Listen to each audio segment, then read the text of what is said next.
എല്ലാവർക്കും new ഗ്ലോബിന്റെ online class ആയ ഈ ഗ്ലോബിലേക്ക് സ്വാഗതം. നമ്മൾ ഇന്ന് ഡിസ്കസ് ചെയ്യാൻ പോകുന്ന സബ്ജക്ട് ഫിസിക്സ് ആണ്. ഫിസിക്സിലെ നമ്മൾ ഒന്നാമത്തെ ചാപ്റ്ററാണ് പഠിച്ചുകൊണ്ടിരിക്കുന്നത്.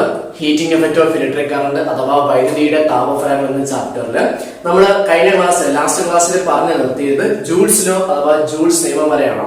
ജൂൾസ് ലോ നമുക്ക് ഒന്നും കൂടി ഒന്ന് ഓർമ്മിച്ച് നോക്കാം. ജൂൾസ് ലോ എന്ന് പറയുന്നത് ഒരു ചാലകത്തിലൂടെ വൈദ്യുതി പ്രവഹിക്കുമ്പോൾ ഉണ്ടാകുന്ന താപത്തിന്റെ അളവ് എന്ന് പറയുന്നത് ആ ചാലകത്തിലൂടെ ഒഴുകുന്ന വൈദ്യുതിയുടെ വർഗത്തിന്റെയും ആ ചാലകത്തിന്റെ പ്രതിരോധകത്തിന്റെയും സമയത്തിന്റെയും ഗുണനഫലത്തിന് തുല്യമായിരിക്കും. എന്ന് വെച്ച് കഴിഞ്ഞാൽ the amount of heat generated by the current carrying conductor is the product of the square of the current, resistance of the conductor and time taken. അതിന്റെ അടിസ്ഥാനത്തിൽ നമ്മൾ മൂന്ന് ഇക്വേഷൻസ് സമവാക്യങ്ങൾ പറഞ്ഞിരുന്നു. H is equal to ഒന്നാമത്തെ equation H is equal to I square RT.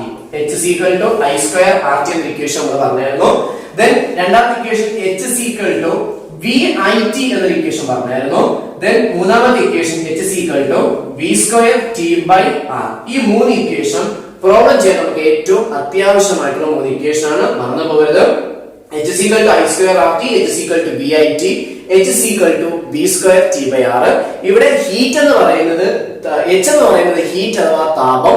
താപത്തിന്റെ unit എന്ന് പറയുന്നത് ജൂൾ ആണ്. ക്യാപിറ്റൽ J ഉണ്ട്. I എന്ന് പറയുന്നത് വൈദ്യുത പ്രവാഹത്തിന്റെ അളവ് അഥവാ കറണ്ട്, അതിന്റെ യൂണിറ്റ് ആംപിയർ ആണ്. Capital A. R എന്ന് പറയുന്നത് റെസിസ്റ്റൻസ് അഥവാ പ്രതിരോധകമാണ്. അതിന്റെ യൂണിറ്റ് എന്ന് പറയുന്നത് ഓം ആണ്. T എന്ന് പറയുന്നത് സമയം, സെക്കൻഡ്. സമയത്തിന്റെ S യൂണിറ്റ് എന്ന് പറയുന്നത് സെക്കൻഡ് ആണ്. ഇതുവരെയാണ് നമ്മൾ ലാസ്റ്റ് ക്ലാസ്സിൽ പഠിച്ച് നിർത്തിയത്. ഇന്ന് നമ്മൾ പുതുതായിട്ട് ഈ ചാപ്റ്ററിൽ ഡിസ്കസ് ചെയ്യാൻ പോകുന്നത് applications of heating effect of electric current അഥവാ ഈ വൈദ്യുതിയുടെ താപഫലവുമായിട്ട് നമ്മുടെ നിത്യജീവിതത്തിൽ ഉണ്ടാകുന്ന ഉപയോഗങ്ങളെ പറ്റിയാണ് പഠിക്കുന്നത്. ഉദാഹരണമായിട്ട് നമുക്ക് പറയാം, നമ്മൾ ഇൻട്രൊഡക്ഷൻ ക്ലാസ്സിൽ തന്നെ പറഞ്ഞായിരുന്നു, വൈദ്യുതിയുടെ താപഫലവുമായിട്ട് ബന്ധപ്പെട്ട് നമ്മുടെ നിത്യജീവിതത്തിൽ ഏറ്റവും അടുത്തിരിക്കുന്ന ഒരു ഉപകരണമാണ് അയൺ ബോക്സ് അഥവാ ഇസ്തിരിപ്പെട്ടി. അതേപോലെ ഇൻഡക്ഷൻ കുക്കർ, വാട്ടർ ഹീറ്റർ, ഇങ്ങനെയുള്ള താപീയ ഉപകരണങ്ങൾ അഥവാ ഹീറ്റിംഗ് ഡിവൈസ്. ഈ ഹീറ്റിംഗ് ഡിവൈസിലൊക്കെ നമ്മൾ കൊടുക്കുന്ന വൈദ്യുതിയെ താപമാക്കി മാറ്റുന്ന ഒരു ഉപകരണമുണ്ട്. ആ ഉപകരണത്തെ നമുക്ക് ഹീറ്റിംഗ് കോയിൽ എന്ന് വിളിക്കാം. എന്ത് വിളിക്കാം? നമുക്ക് ഹീറ്റിംഗ് കോയിൽ എന്ന് വിളിക്കാം. ഈ ഹീറ്റിംഗ് കോയിലാണ് നമ്മൾ കൊടുക്കുന്ന വൈദ്യുതിയെ ആരാക്കി മാറ്റുന്നത്? താപമാക്കി മാറ്റുന്നത്. അപ്പൊ അതിനെ വിളിക്കുന്ന പേരാണ് ഹീറ്റിംഗ് കോയിൽ. മലയാളത്തിലും ഇംഗ്ലീഷിലും നമ്മൾ അതിനെ ഹീറ്റിംഗ് കോയിൽ തന്നെയാണ് നമുക്ക് ഇവിടെ പഠിക്കേണ്ടത്. Heating coil. ഈ ഹീറ്റിംഗ് കോയിലാണ് വൈദ്യുതിയെ താപമാക്കി മാറ്റുന്നത്. അത് അയൺ ബോക്സിലാണെങ്കിലും ഇൻഡക്ഷൻ കുക്കറിലാണെങ്കിലും വാട്ടർ ഹീറ്ററിലാണെങ്കിലും ഏതൊരു താപീയ ഉപകരണത്തിലാണെങ്കിലും ഇത് അത് തന്നെയാണ്, ഹീറ്റിംഗ് കോയിലാണ്. സാധാരണയായിട്ട് ഈ ഉപകരണങ്ങൾ ഉപയോഗിക്കുന്ന ഹീറ്റിംഗ് കോയിൽ എന്ന് പറയുന്നത് നൈക്രോം ആണ്. ആരാണ്? നൈക്രോം. സാധാരണയായിട്ട് ഹീറ്റിംഗ് കോയിലായിട്ട് ഉപയോഗിക്കുന്നത് ആരെയാണ്? നൈക്രോം ആണ്. നൈക്രോം എന്ന് പറയുന്നത് ഒരു ലോഹമല്ല, ലോഹസങ്കരമാണ്. അലോയാണ്, മെറ്റൽ അല്ല. ആരാണ്? ലോഹസങ്കരമാണ്. പരീക്ഷയ്ക്ക് ചോദിക്കാം, നൈക്രോമിന്റെ പ്രത്യേകത ചോദിക്കാം. അപ്പൊ പറഞ്ഞു, നൈക്രോം എന്ന് പറയുന്നത് എന്താണ്? ഒരു ലോഹസങ്കരം അഥവാ അലോയാണ്. ആരൊക്കെ ചേർന്ന നൈക്രോം ഉണ്ടായിരിക്കുന്നത്? ഒന്നാമത്തെ ആള് നിക്കൽ. ഒന്നാമത്തെ ആളാണ് നിക്കൽ. രണ്ടാമത്തെ ആള് ക്രോമിയം. മൂന്നാമത്തെ ആള് അയൺ. നാലാമത്തെ ആള് മാംഗനീസ്.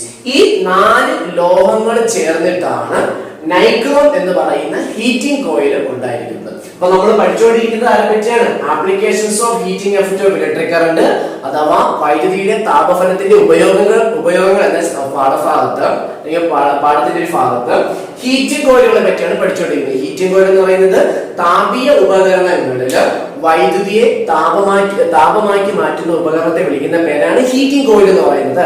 സാധാരണ താപീയ ഉപകരണങ്ങൾ അഥവാ ഹീറ്റിംഗ് ഡിവൈസുകളിൽ ഹീറ്റിംഗ് കോയിലായിട്ട് ഉപയോഗിക്കുന്നത് നൈക്രോം ആണ്. നൈക്രോം എന്ന് പറയുന്നത് എന്തല്ല? ഒരു ലോഹമല്ല, ഒരു ലോഹസങ്കരമാണ്. ആരൊക്കെ ചേർന്നാണ്? Nichrome is the combination of nickel, chromium, iron, manganese. Nickel, chromium, iron, manganese. ഇത് 4 ചേർന്നാണ് ആരുണ്ടായിരിക്കുന്നത്? നൈക്രോം ഉണ്ടായിരിക്കുന്നത്. പരീക്ഷയ്ക്ക് എടുത്തു ചോദിക്കുന്ന ഒരു ക്വസ്റ്റ്യനിലേക്കാണ് അടുത്ത് പോകുന്നത്.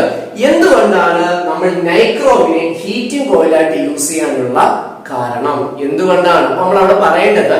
നൈക്രോമിന്റെ ഒരു 3 പ്രോപ്പർട്ടി പറഞ്ഞു കഴിഞ്ഞാൽ നമുക്കൊരു 3 മാർക്കിന്റെ ക്വസ്റ്റ്യന് ആൻസർ ആവും. പരീക്ഷയിൽ ചോദിക്കാം എന്തുകൊണ്ടാണ്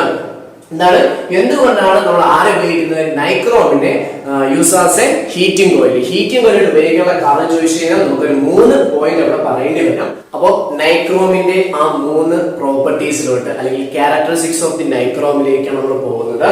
അപ്പോ നമ്മള് പറഞ്ഞുകൊണ്ടിരുന്ന കാര്യം ഒന്നുകൂടി പറയാം. നൈക്രോമിനെ എന്തുകൊണ്ടാണ് നമ്മൾ ഹീറ്റിംഗ് കോയിലായിട്ട് യൂസ് ചെയ്യാനുള്ള കാരണമാണ്.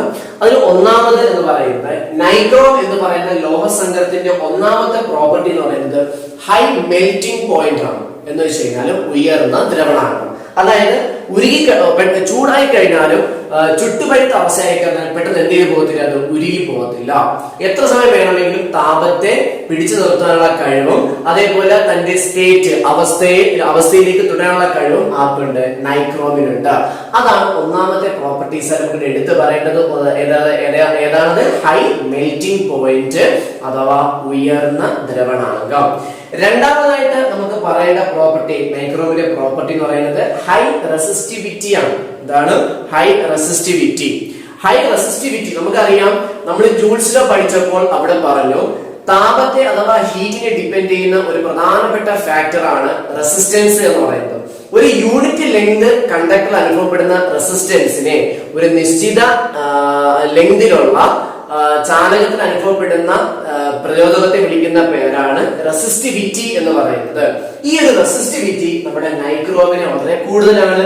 അതുകൊണ്ട് തന്നെ ഇവിടെ ഈ ഒരു നൈക്രോമിന് വളരെയധികം താപത്തെ ഉൽപ്പാദിപ്പിക്കാൻ അഥവാ ഹീറ്റ് ജനറേറ്റ് ചെയ്യാനുള്ള കഴിവ് ഉണ്ട്.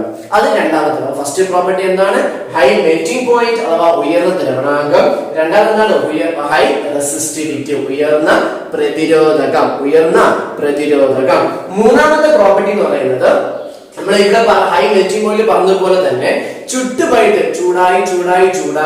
ചുട്ടുപഴുത്ത അവസ്ഥയിലും പെട്ടെന്ന് ഉരുകി പോകാതെയോ പെട്ടെന്ന് നശിച്ചു പോകാതെ, ഓക്സിഡൈസ് ചെയ്യാതെ എന്ന് വെച്ചാൽ പെട്ടെന്ന് നശിച്ചു പോകാതെ വളരെയധികം താപത്തെ ജനറേറ്റ് ചെയ്യാനുള്ള കഴിവും ആർക്കുണ്ട്?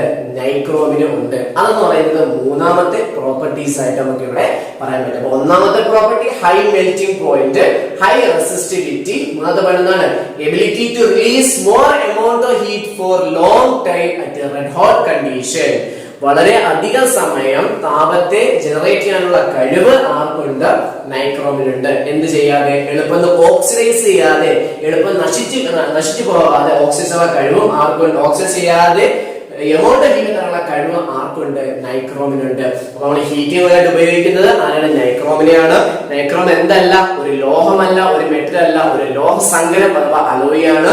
നൈക്രോം is the combination of nickel, chromium, iron and manganese. ഈ 4 ലോഹങ്ങളുടെ കൂട്ടമാണ് നൈക്രോം എന്ന് പറയുന്നത്.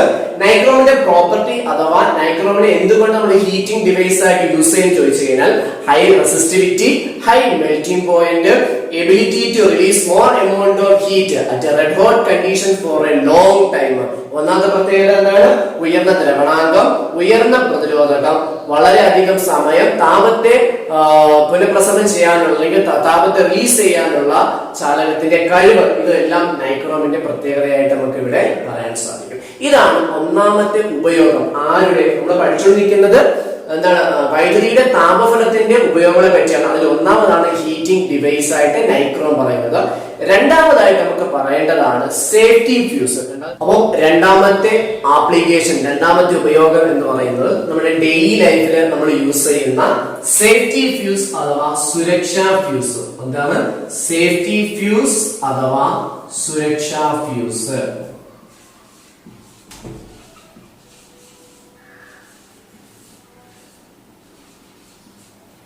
സുരക്ഷാ ഫ്യൂസ് മനസ്സിലായല്ലോ. സേഫ്റ്റി ഫ്യൂസ് അഥവാ സുരക്ഷാ ഫ്യൂസ് ആണ് വൈദ്യുതിയുടെ താപഫലത്തിന്റെ രണ്ടാമത്തെ ഉപയോഗമായിട്ട് നമ്മുടെ ഈ ഒരു പാഠഭാഗത്ത് നമുക്ക് ഡിസ്കസ് ചെയ്യേണ്ടത്. അപ്പൊ സേഫ്റ്റി ഫ്യൂസ് എന്താണ്? പേര് തന്നെ ഉണ്ട്. സുരക്ഷയ്ക്ക് വേണ്ടിയിട്ട് നമ്മൾ ഉപയോഗിക്കുന്ന ഒരു ഉപകരണമാണ് സേഫ്റ്റി ഫ്യൂസ്. അപ്പൊ നമ്മുടെ വീടുകളിൽ അല്ലെങ്കിൽ നമ്മുടെ സർക്യൂട്ടുകളിൽ നമ്മുടെ ഉപകരണങ്ങളെ സംരക്ഷിക്കുന്നതിന് വേണ്ടിയിട്ട് നമ്മൾ കൊടുക്കുന്ന ഒരു സർക്യൂട്ടിന് കൊടുക്കുന്ന ഒരു പ്രിക്കോഷൻ ആണ്, സേഫ്റ്റി പ്രിക്കോഷൻ ആണ്, എന്താണ്? ഒരു ജാഗ്രത ഉപകരണമാണ് ആരെന്ന് പറയുന്നത് പറയുന്നത് സേഫ്റ്റി ഫ്യൂസ് എന്ന് പറയുന്നത്. ഈ സേഫ്റ്റി ഫ്യൂസ് എന്തിനു വേണ്ടി നമ്മൾ ഉപയോഗിക്കുന്നു എന്ന് പറഞ്ഞു കഴിഞ്ഞാൽ നമ്മുടെ സർക്യൂട്ടിന് ഉണ്ടാവുന്ന രണ്ട് തരത്തിലുള്ള പ്രശ്നങ്ങളാണ് ഓവർലോഡിങ്ങും ഷോർട്ട് സർക്യൂട്ടും. അതെന്താണെന്ന് നമ്മൾ അതിലേക്ക് വരുന്നുണ്ട്. ഓവർലോഡിങ്ങിലും ഷോർട്ട് സർക്യൂട്ടിലും നമ്മുടെ സർക്യൂട്ടിലൂടെ അമിത വൈദ്യുതി കടന്നു വരാം. ഈ അമിത വൈദ്യുതി കടന്നു വന്നാലുള്ള പ്രശ്നം എന്താണെന്ന് വെച്ച് കഴിഞ്ഞാല് നമ്മുടെ സർക്യൂട്ടിലെ ഉപകരണങ്ങൾക്ക് താങ്ങാൻ കഴിയുന്നതിനേക്കാളും കറണ്ട് ഉപകരണങ്ങളിലൂടെ എന്ത് ചെയ്തു പോകുന്നത് കടന്നു പോകുന്നതിന് കാരണമാകുന്നു. അങ്ങനെ കാരണമായി കഴിഞ്ഞാൽ ആ സർക്യൂട്ടിനും അതിനകത്തിരിക്കുന്ന ഉപകരണങ്ങൾക്കും അത് ദോഷമായി ബാധിക്കുന്നു. അതിനെ തടയുന്നതിന് വേണ്ടിയിട്ട്, അതായത് എന്താണ്, ഓവർലോഡിങ്ങും ഷോർട്ട് സർക്യൂട്ടും തടയുന്നതിന് വേണ്ടിയിട്ട് ഉപയോഗിക്കുന്ന ഒരു ഉപകരണമാണ് സേഫ്റ്റി ഫ്യൂസ്. അപ്പോൾ safety fuse is A device which is used to prevent the overloading and short circuit in a electrical circuit. ഒരു ഇലക്ട്രിക്കൽ സർക്യൂട്ടിൽ ഉണ്ടാകുന്ന ഓവർലോഡിങ്ങിനെയും ഷോർട്ട് സർക്യൂട്ടിനെയും പ്രിവെന്റ് ചെയ്യുന്നതിന് വേണ്ടിയിട്ട് നമ്മൾ കൊടുക്കുന്ന ഒരു സേഫ്റ്റി ഡിവൈസ് ആണ് ആരെന്ന് പറയുന്നത് സേഫ്റ്റി ഡിവൈസ്. അപ്പൊ എന്തൊക്കെയാണ് നമ്മൾ പ്രിവെന്റ് ചെയ്യുന്നത്? ഒന്നെന്ന് പറയുന്നത് ഓവർലോഡിങ്, രണ്ടാമതെന്ന് പറയുന്നത് ഷോർട്ട് സർക്യൂട്ട്. ഒന്നാമത്തെ എന്താണ്? ഓവർലോഡിങ്, രണ്ടാമത്തെ എന്താണ്? Short circuit. ഈ രണ്ട് പ്രശ്നങ്ങൾക്ക് ഉള്ള പരിഹാര മാർഗമാണ് ആരെന്ന് പറയുന്നത് സേഫ്റ്റി ഫ്യൂസ് അഥവാ സുരക്ഷാ ഫ്യൂസ്. ഇത് ആർക്കുള്ള ഒരു ആപ്ലിക്കേഷൻ ആണ്? ഇത് ആരുടെ ആപ്ലിക്കേഷൻ ആണ്? ഹീറ്റിംഗ് എഫക്ട് ഓഫ് ഇലക്ട്രിക് കറന്റിന്റെ ഒരു ആപ്ലിക്കേഷനായിട്ട് നമുക്ക് ഇവിടെ പറയാൻ സാധിക്കും. ക്ലിയർ ആണല്ലോ? ഓക്കെ, ശരി. അപ്പൊ സേഫ്റ്റി ഫ്യൂസിലേക്ക് പോവുകയാണ്. സേഫ്റ്റി ഫ്യൂസിന്റെ പ്രധാനപ്പെട്ട ഭാഗമാണ് ഫ്യൂസ് വയർ. നമുക്കറിയാം, നമ്മൾ എല്ലാവരും കണ്ടിട്ടുണ്ട്, പ്രത്യേകിച്ച് ബോയ്സ് കണ്ടിട്ടുള്ള സാധനമാണ് ഫ്യൂസ് വയർ. ചില സമയങ്ങളിൽ നല്ല മഴയ്ക്ക് ശേഷം, നല്ല ഇടിയും മഴയ്ക്ക് ശേഷം നമ്മുടെ അയൽപക്കത്തുള്ള വീട്ടിലേക്ക് എന്ത് വരാം? കറണ്ട് വരാം. നമ്മുടെ വീട്ടിൽ കറണ്ട് വരത്തില്ല. അപ്പൊ നമ്മൾ എന്ത് ചെയ്യും? നമ്മുടെ മീറ്റർ ബോക്സ് ഓപ്പൺ ചെയ്തിട്ട് നമ്മുടെ ഫ്യൂസ് എടുത്ത് പരിശോധിച്ച് നോക്കുമ്പോൾ അതിനകത്തുള്ള വയർ എന്ത് ചെയ്തിരിക്കുന്നതായിട്ട് കാണാൻ സാധിക്കും? ബ്രേക്ക് ചെയ്തിരിക്കുന്നതായിട്ട് നമുക്ക് കാണാൻ സാധിക്കും. നമ്മൾ എന്ത് ചെയ്യും? അതെടുക്കുന്നു, ഊരിയെടുത്തിട്ട് രണ്ട് സൈഡിലെ സ്ക്രൂ അങ്ങ് റിമൂവ് ചെയ്തിട്ട് പുതിയ വയർ കെട്ടിയിട്ട് എടുത്തു കഴിഞ്ഞാൽ ഫ്യൂസ് പിന്നെയും വർക്കിങ്ങിലോട്ട് വരും. ശരിക്കും അവിടെ സംഭവിച്ചത് എന്താണ്? ഒരു ഗുണമാണോ ദോഷമാണോ? എന്തോ ഒരു കാരണത്താൽ ഓവർ കറണ്ട് വന്നപ്പോൾ ആ സർക്യൂട്ട് എടുത്ത ഒരു മുൻകരുതലാണ് എന്ന് പറയുന്നത് സേഫ്റ്റി ഫ്യൂസിലെ ഫ്യൂസ് വയർ എന്ത് ചെയ്ത് ബ്രേക്ക് ചെയ്ത് പോയത്. അപ്പൊ അങ്ങനെ ഫ്യൂസ് വയർ ബ്രേക്ക് ചെയ്ത് പോകുന്നു എങ്കിൽ അതിന് കുറച്ച് പ്രോപ്പർട്ടീസ് ഉണ്ട്. ആ പ്രോപ്പർട്ടീസ് ആണ് അടുത്ത് നമ്മൾ പഠിക്കുന്നത്. അപ്പൊ ആദ്യം നമ്മൾ പഠിച്ചത് ആരെ പറ്റിയാണ്? നൈക്രോമിനെ പറ്റിയും, ഹീറ്റിംഗ് ഡിവൈസ് ആയിട്ടുള്ള നൈക്രോമിനെ പറ്റിയും അതിന്റെ ഉപയോഗത്തെ പറ്റിയും. ഇവിടെ പഠിക്കുന്ന ആരെ പറ്റിയാണ്? Fuse wire. ഫ്യൂസ് വയർ എന്ന് പറയുന്നത് ആരുടെയൊക്കെയാണ്? ടിന്നിന്റെയും ലെഡിന്റെയും. ആരുടെയൊക്കെയാണ്?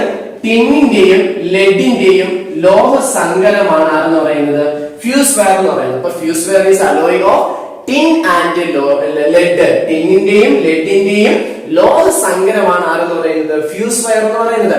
ഈ ഒരു ഫ്യൂസ് വയറിന് കുറെ പ്രോപ്പർട്ടീസ് ഉണ്ട്. എന്തൊക്കെയായിരിക്കും പ്രോപ്പർട്ടി? ഹൈ മെൽറ്റിംഗ് പോയിന്റ് ആയിരിക്കോ, ലോ മെൽറ്റിംഗ് പോയിന്റ് ആയിരിക്കോ, ഉയർന്ന ദ്രവണാങ്കമായിരിക്കോ, താഴ്ന്ന ദ്രവണാങ്കമായിരിക്കോ? തീർച്ചയായിട്ടും എന്തായിരിക്കും? ലോ മെൽറ്റിംഗ് പോയിന്റ് ആയിരിക്കും. എന്തായിരിക്കും? ലോ മെൽറ്റിംഗ് പോയിന്റ് അഥവാ താഴ്ന്ന ദ്രവണാങ്കം. ലോ മെൽറ്റിംഗ് പോയിന്റ് അഥവാ താഴ്ന്ന ദ്രവണാങ്കം. എന്തുകൊണ്ടായിരിക്കും ലോ മെൽറ്റിംഗ് പോയിന്റ്? നേരത്തെ ഹൈ മെൽറ്റിംഗ് പോയിന്റ്. അവിടെ നമുക്ക് വേണ്ടത് എന്താണ്? വളരെ അധികം താപമാണ് നമുക്ക് വേണ്ടത്, അല്ലെ? ഇവിടെ എന്താ പ്രശ്നം എന്ന് വെച്ച് കഴിഞ്ഞാല് ഒരു നിശ്ചിത അളവിനേക്കാൾ കവിഞ്ഞുള്ള വൈദ്യുതി, അതായത് ഓവറായിട്ട് ഫ്ലോ ചെയ്യുന്ന വൈദ്യുതി, അത് സർക്യൂട്ടിനെ ദോഷകരമായി ബാധിക്കുമ്പോൾ ഈ സാധനം പെട്ടെന്ന് എന്ത് ചെയ്യണം? ചൂടായി ബ്രേക്ക് ചെയ്യണം. ബ്രേക്ക് ചെയ്ത് കഴിഞ്ഞാൽ സർക്യൂട്ട് മൊത്തത്തിൽ എന്താവും? ഓപ്പൺ ആവും. സർക്യൂട്ടിന്റെ വൈദ്യുതി എന്ത് ചെയ്തില്ല? പ്രവഹിക്കത്തില്ല. അങ്ങനെയാണ് സർക്യൂട്ടിനെയും സർക്യൂട്ട് ഉപകരണങ്ങളെയും ഫ്യൂസ് എന്ത് ചെയ്യുന്നത്? സേവ് ചെയ്യുന്നത്, അല്ലെങ്കിൽ എന്ത് ചെയ്യുന്നത്? പ്രൊട്ടക്ട് ചെയ്യുന്നത്. അപ്പൊ അതിനുള്ള പ്രോപ്പർട്ടി എന്ന് പറയുന്നത് നമ്മൾ ഹൈ മെൽറ്റിംഗ് പോയിന്റ് എടുക്കുക, ലോ മെൽറ്റിംഗ് പോയിന്റ് എടുക്കുക, ലോ മെൽറ്റിംഗ് പോയിന്റ്. അപ്പൊ ലോ മെൽറ്റിംഗ് പോയിന്റ് ആയിട്ടുള്ള ഒരു ലോഹ സംഗ്രഹമാണ് പറയുന്നത് ടിന്നും ലെഡും എന്ന് പറയുന്നത്. മനസ്സിലായോ? പ്രോപ്പർട്ടി എന്ന് പറയുന്നത് ഹൈ റെസിസ്റ്റൻസ് ആണ്, ഉയർന്ന പ്രതിരോധകമാണ്. ഹൈ റെസിസ്റ്റൻസ് ആണ്. ഹൈ റെസിസ്റ്റൻസ് അഥവാ ഉയർന്ന പ്രതിരോധകമാണ് ഫ്യൂസ് വയറിന്റെ രണ്ടാമത്തെ പ്രോപ്പർട്ടി ആയിട്ട് പറയുന്നത്. അപ്പൊ നമ്മൾ ഡയഗ്രാമില് 3 പ്രോപ്പർട്ടി പഠിച്ചു. ഫ്യൂസ് വയറിന് നമ്മൾ എത്ര പ്രോപ്പർട്ടി പഠിച്ചു? 2 പ്രോപ്പർട്ടി. ഒന്നാമത്തെ പ്രോപ്പർട്ടി എന്താണ്? Low melting point and high resistance.